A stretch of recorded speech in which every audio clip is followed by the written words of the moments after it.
नमस्कार। जय श्री कृष्ण। आज श्री कृष्ण जन्माष्टमी के मौके पर हमारे साथ मौजूद हैं पद्मश्री पद्मभूषण गोकुलोत्सव जी महाराज। स्वागत है महाराज जी आपका हमारे इस कार्यक्रम में। जी बहुत बहुत नमस्कार। श्री कृष्ण जन्माष्टमी पर गुरु जी कृष्ण चरित्र के बारे में आपका क्या कहना है? भगवान श्री कृष्ण सृष्टि के पालक भी हैं और वो यशोदा के बालक भी हैं, और भक्तों के घर जब भगवान विराजमान रहते हैं तब वो बालक बन के रहते हैं। जिस समय वसुदेव देवकी के यहाँ भगवान का प्राकट्य हुआ तो भगवान ने चतुर्भुज स्वरूप धारण किया और अपना पूर्ण पुरुषोत्तम का स्वरूप बताया। वो देख करके वसुदेव जी और देवकी जी ने प्रार्थना करी कि हे प्रभु, हमने तो आपको बाल भाव से चाहा था, अब आप बताइए कि आप तो हमारे बाप बन करके पधारे हैं, तो हम आपको कैसे लाड लड़ाएंगे, हम आपका प्यार और दुलार कैसे करेंगे। तो श्रीमद् भागवत कहती है कि बभूव प्राकृत शिशु। भगवान जैसे एक मनुष्य का बालक होता है, इस प्रकार वो सृष्टि का पालक बालक बन गया। और फिर वसुदेव जी नंद बाबा के यहां पर उन्हें पधरा करके ले गए। कैसे पधरा करके ले गए? क्योंकि वसुदेव जी को भी एक ज्ञान था। और याद रखिए कि जब तक ज्ञान है तब तक अज्ञान उसके पीछे पड़ा रहेगा, क्योंकि ज्ञान और अज्ञान की प्रतियोगिता सदा सर्वदा चलती आ रही है। तो वो ज्ञान कहीं बाधा उत्पन्न न करे, इसलिए बुद्धि और ज्ञान का जो स्थान है वो मस्तिष्क और मूर्धा मस्तक, भगवान को वसुदेव जी ने अपने मस्तक पर पधरा दिया। और जैसे वो जाने लगे गोकुल की ओर, तब यमुना की पूर इतनी आई कि उन्हें लगा कि अब तो हम डूब जाएंगे। किंतु परात्पर पूर्ण ब्रह्म के चरणों का स्पर्श करने के लिए यमुना इतनी पूर्व में आ गई, और भगवान तो पूर्ण को क्या, भगवान तो पूर्ण को भी परिपूर्ण बना देते हैं। भगवान ने चरणारविंद नीचे कर दिए, यमुना ने चरण का स्पर्श किया, और चरणों का स्पर्श करके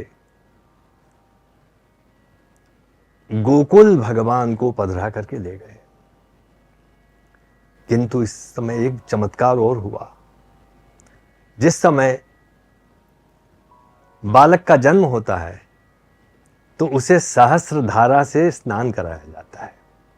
सहस्त्र धारा का मतलब क्या? चलनी से। अब यहां सहस्त्र धारा कौन सी थी? मेघों ने जो वर्षा करी वो सहस्त्र धारा से वर्षा करी। और भगवान सबके मनोरथों को, सबकी मनोकामनाओं को पूर्ण करते हैं, क्योंकि वो पूर्ण ब्रह्म है, पूर्ण पुरुषोत्तम है। देखिए, ज्ञान का मोह दूर किया, तपस्या का मोह दूर किया, और यहां तक कि जब जेल में भगवान का प्राकट्य हुआ तो वो जेल क्या थी? माया और मोह की जेल थी। माया और मोह के ताले टूट गए, और जब माया और मोह वैष्णव बन जाते हैं तो वैष्णव क्या करता है? प्रभु की भक्ति, भगवान की सेवा से वह भक्त माया की भी काया को बदल देता है।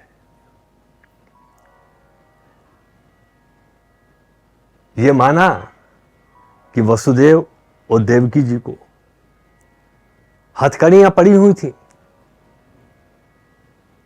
वो हथकड़ी क्या थी, बेड़ी क्या थी?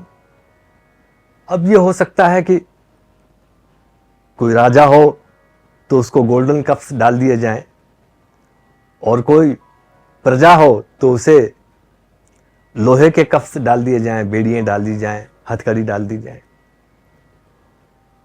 किंतु भगवान की जो खटपट, ऐसी खटपट है, ऐसी नटखट है वो भगवान, कि भगवान के आगे माया की भी खटपट दूर हो जाती है। तो सर्वप्रथम हमारे काम, क्रोध, लोभ, मोह, मय, ईर्ष्या, भय, द्वेष, इन सबका भगवत चरणारविंद में जब समर्पण हो जाता है, जब हम प्रभु के आगे सर्वस्व समर्पण कर देते हैं, तो वो भी वैष्णव बन जाते हैं। इसलिए वसुदेव जी के यहां प्रकट हुए और नंदराय जी यशोदा जी के यहां प्रकट हुए, तो उनके संसार का भी असार दूर कर दिया, और जितने उनके काम, क्रोध, लोभ, मोह थे, सबको भक्त बना दिया। और जो भक्त होता है वो कभी विभक्त नहीं होता भगवान से। तो ये भगवान का चमत्कार है। इसलिए तो घर घर भगवान श्री कृष्ण विराजमान होते हैं और हर घर को नंदालय बना लेते हैं।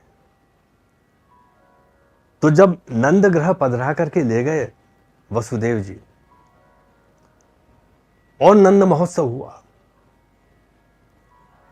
ऐसा नंद महोत्सव हुआ कि 1 वर्ष तक वो नंद महोत्सव चला है। भूल गए कि कृष्ण कन्हैया की छठी कब है। आज सप्तमी है, कल जन्माष्टमी है। तो सप्तमी के दिन याद आया कि अरे छठी करना तो भूल गए, छठी का पूजन तो, षष्ठी देवी का पूजन भूल गए। तो षष्ठी देवी का पूजन होता है। और फिर जब नंद महोत्सव मनता है तो स्वयं साक्षात लक्ष्मी, जब नंदराय जी दान देते हैं, धन लुटाते हैं, रत्नों का भंडार लुटाते हैं, तो स्वयं लक्ष्मी भी आई लेने के लिए कि मैं भी नंदालय जाकर के कृष्ण जन्म की बधाई लूंगी। ऐसा अवसर कब मिलेगा? देवता कहते हैं कि लक्ष्मी तू भूल रही है, वो तो व्यापी वैकुंठ में विराजमान है परमात्मा, तो और तू यहां पर बधाई लेने आई है। हो सकता है कोई मायावी इंद्रजाल हो, तू धोखा खा रही है। लक्ष्मी कहती हैं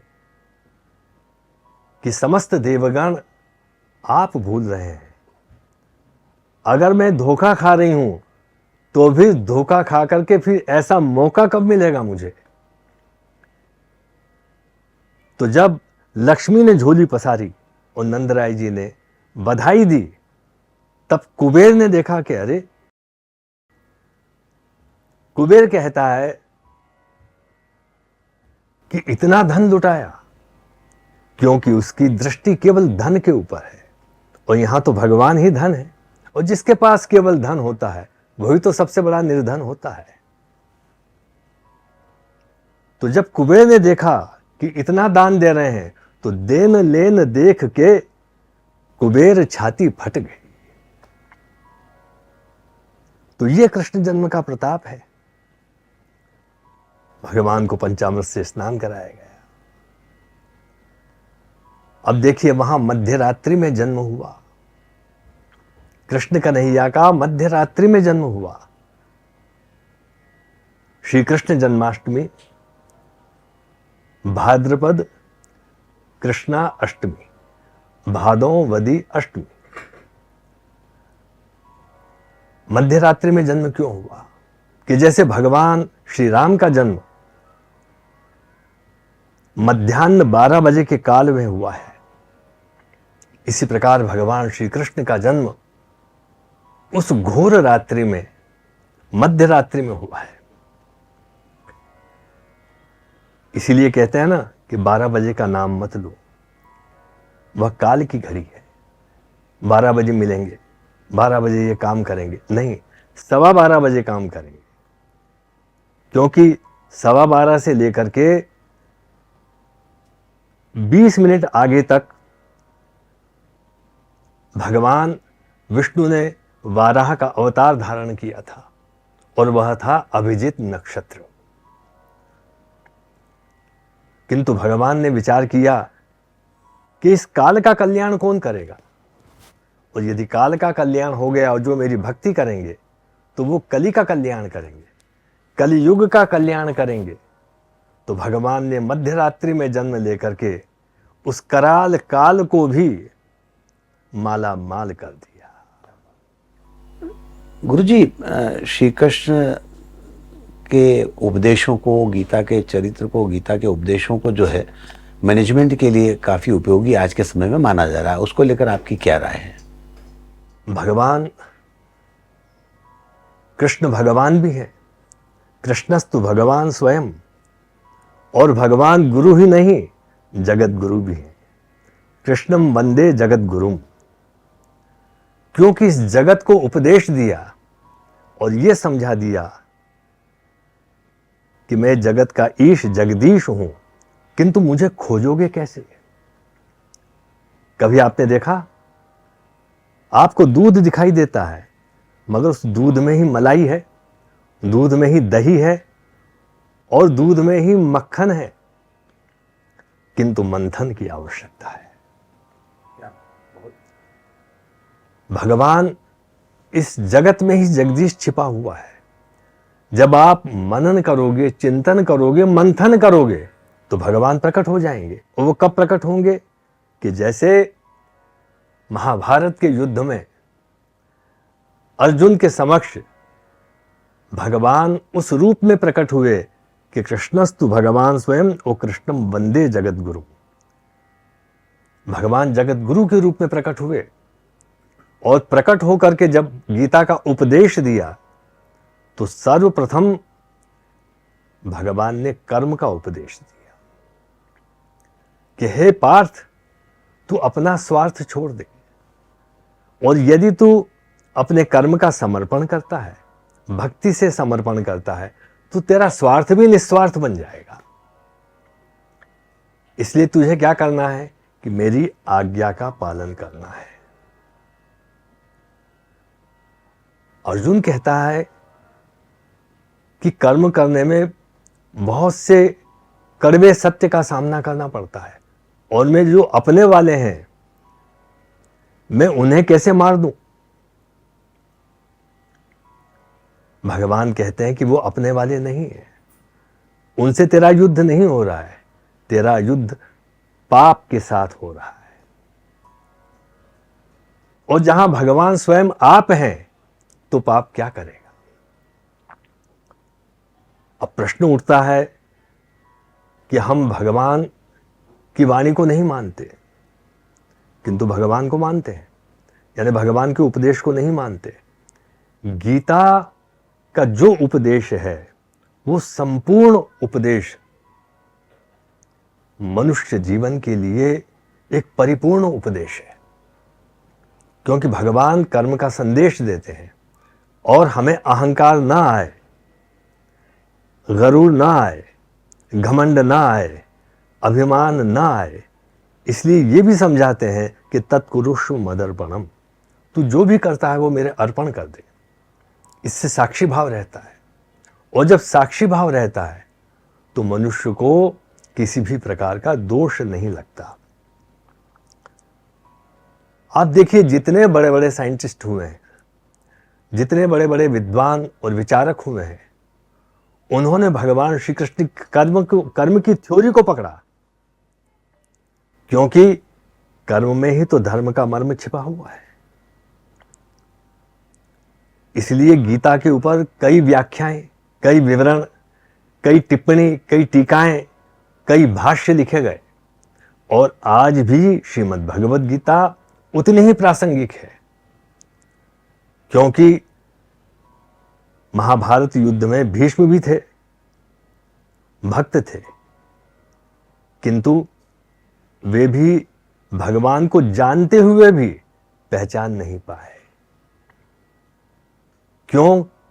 कि उन्हें कर्म के सिद्धांत का अनुभव नहीं था, उन्हें भक्ति के सिद्धांत का अनुभव नहीं था। भक्त थे किंतु भक्ति के सिद्धांत का अनुभव नहीं था।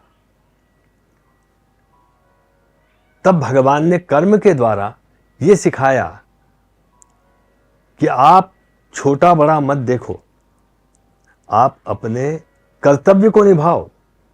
और कैसे कर्तव्य को निभाया उन्होंने? महाभारत युद्ध में, कि जिस समय दुर्योधन के दुराग्रह से, शकुनी की हठ से जब दुर्योधन को भेजा गया और कहा कि पितामह आप भूल गए हैं आपका कर्तव्य, ये ग्वाला आपको इतना कष्ट दे रहा है, भाई बंधुओं को दुख दिलवा रहा है, फिर भी आप इसका पक्ष ले रहे हैं। बार बार समझाने पर भी मानता नहीं कि इनका वध कर दीजिए, क्योंकि आप महारथी हैं। और कृष्ण ने भी कहा है कि आप महारथी हैं। जिस समय भगवान श्री कृष्ण से पूछा गया, तब उन्होंने कहा कि महारथी या तो भक्तराज कर्ण है, दुर्योधन है, भीष्म पितामह हैं, भीम और अर्जुन हैं, और महारथी मैं स्वयं हूं।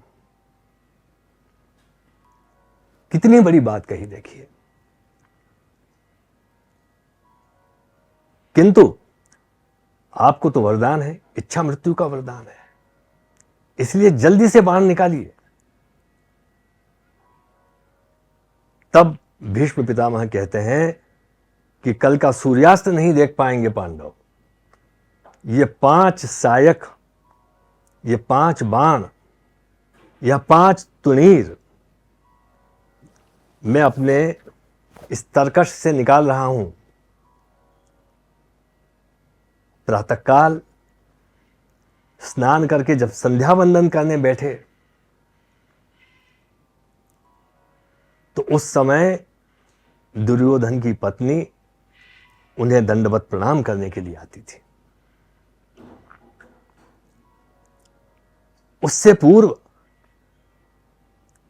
द्रौपदी भाभी को भगवान कृष्ण ने कहा, चलो भीष्म पितामह के डेरे पर चलते हैं। वर्षा काल था, अब कैसे वहां तक ले जाया जाए? तो देखिए, केवल कर्म नहीं किंतु कर्म योग अपनाना चाहिए। भगवान कृष्ण ने कर्म योग अपनाया और साथ में धर्म योग भी अपनाया और समाज के कल्याण के लिए भक्ति योग भी अपनाया। गुरुजी, आप हमारे कार्यक्रम में आए, हमसे बातचीत की, बहुत बहुत धन्यवाद। आपका बहुत बहुत आभार। आज के इस कार्यक्रम में बस इतना ही। सुनील जोशी को दीजिए इजाजत। नमस्कार। जय श्री कृष्ण।